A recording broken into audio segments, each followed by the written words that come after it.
অসমৰ অন্যতম জনগোষ্ঠী টাই আহোমসকলৰ পৰম্পৰাগত যি বিহু এই পয় বিহু উদযাপনৰ বাবে তেওঁলোকে প্ৰস্তুতি চলাইছে।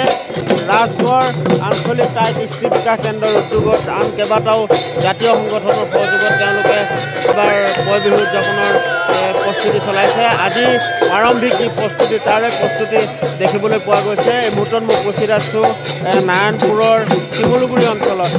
শিমলুগুৰি টাই আঞ্চলিক কৃষ্টি বিকাশ কেন্দ্ৰৰ খেলপথাৰত এই পয় বিহুৰ প্ৰাৰম্ভিক প্ৰস্তুতি ইতিমধ্যে আৰম্ভ কৰিছে। পৰম্পৰা অনুসৰি টাই আহোমসকলে বহাগ মাহৰ 7 তাৰিখে অৰ্থাৎ 7 বিহুৰ দিনা এই পয় বিহু উদযাপন কৰে। এইবাৰ সপ্তম বাৰ্ষিক পয় বিহু উদযাপনৰ তেওঁলোকে গ্ৰহণ কৰিছে। কেমেৰাখনকে সামগ্ৰিক পৰিৱেশ দেখুৱাইছে। এনেদৰে আচলতে নাচি বাগি মতলীয়া হৈ পৰিছে টাই আহোমসকলৰ ডেকা গাভৰু জীয়ৰী বোৱাৰী সকলো ইয়াতে ঐক্যবদ্ধ হৈ খুব এটা নান্দনিক পৰিৱেশৰ মাজত পয় বিহু উদযাপনৰ তেওঁলোকে প্ৰস্তুতি চলাইছে। আমি পোনে পোনে এই বিহুৰ মাজলৈ সোমাই যাবলৈ চেষ্টা কৰিছোঁ।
উদযাপন সমিতিৰ বিষয়ববীয়াসকল আছে। আমি তেখেতসকলৰ পৰা জানিবলৈ চেষ্টা কৰিম।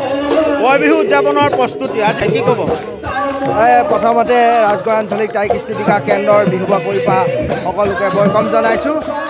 আমি টাই আহোমসকলৰ নিয়ম মতে বিহু চ'তৰ 16 তাৰিখৰ পৰা আৰম্ভ কৰোঁ আৰু বহাগৰ 7 তাৰিখে সামৰণি মাৰোঁ।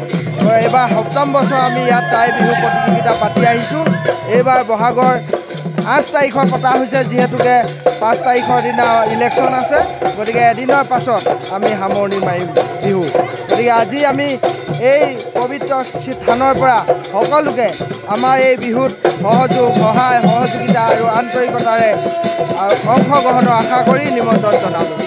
এনেদৰে আচলতে ৰাজগড় আঞ্চলিক টাই কৃষ্টি বিকাশ কেন্দ্ৰৰ যি বিহু বাকৰি, সেই বিহু বাকৰিত আজিৰে পৰা পয় বিহুৰ যি আৰম্ভ, সেই আৰম্ভণি অনুষ্ঠান ইয়াত অনুষ্ঠিত কৰিছে। নাচি বাগি মতলীয়া হৈ পৰিছে সকলো। কেমেৰাখনৰ যোগেৰে দেখুৱাইছে সামগ্ৰিক পৰিৱেশ খুব এটা সুন্দৰ ৰূপত। ইয়াত আচলতে পৰম্পৰাগত নীতি নিয়ম অনুসৰি ইয়াত বিহু উদযাপনৰ প্ৰাৰম্ভিক প্ৰস্তুতি চলাইছে। আমাৰ লগত আন একাংশ আছে, আমি তেখেতসকলৰ পৰা জানিবলৈ চেষ্টা কৰিম। বাইদেউ, পয় বিহু আজি আৰম্ভ। পয় বিহু আৰম্ভ কি ক'ব? একদম ধুনীয়া লাগিছে। নিজৰ ভাষা কৃষিৰ কাৰণে আমি সকলোৱে চেষ্টা কৰি আছোঁ। এইটো সময়ত আমাৰ শিমলুগুৰি টাই বিকাশ কেন্দ্ৰই এটা সুন্দৰ পদক্ষেপ লৈছে। ইয়াৰ জৰিয়তে আমি সমগ্ৰ অসমবাসীলৈ এটা বাৰ্তা দিব বিচাৰিছোঁ যে আমি আমাৰ নিজৰ ভাষা কৃষিৰ প্ৰতি খুব আমি আগ্ৰহে আগবাঢ়ি যাব লাগে আৰু সদৌ শেষত আগন্তুক ৰঙালী বিহু বাবে সকলোকে মই শুভেচ্ছা জনাইছোঁ। এনেদৰে আচলতে নাৰায়ণপুৰৰ শিমলুগুৰিত ইয়াত আচলতে পয় বিহু উদযাপনৰ প্ৰস্তুতি চলাইছে। পৰম্পৰা অনুসৰি চ'ত মাহৰ 16 তাৰিখে তেওঁলোকে পয় বিহু আৰম্ভ কৰে আৰু বহাগ মাহৰ 7 তাৰিখে তেওঁলোকে এই পয় বিহু সামৰণি মাৰে।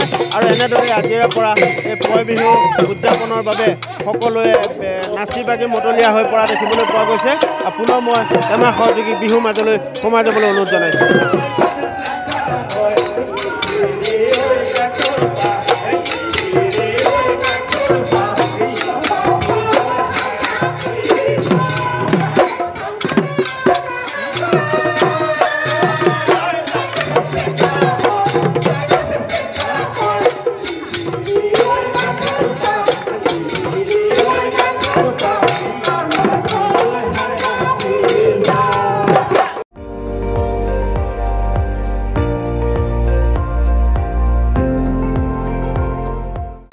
আপুনি চাই আছে ND24 সৰ্বশ্ৰেষ্ঠ নহয় সৰ্বোত্তমৰ দৌৰ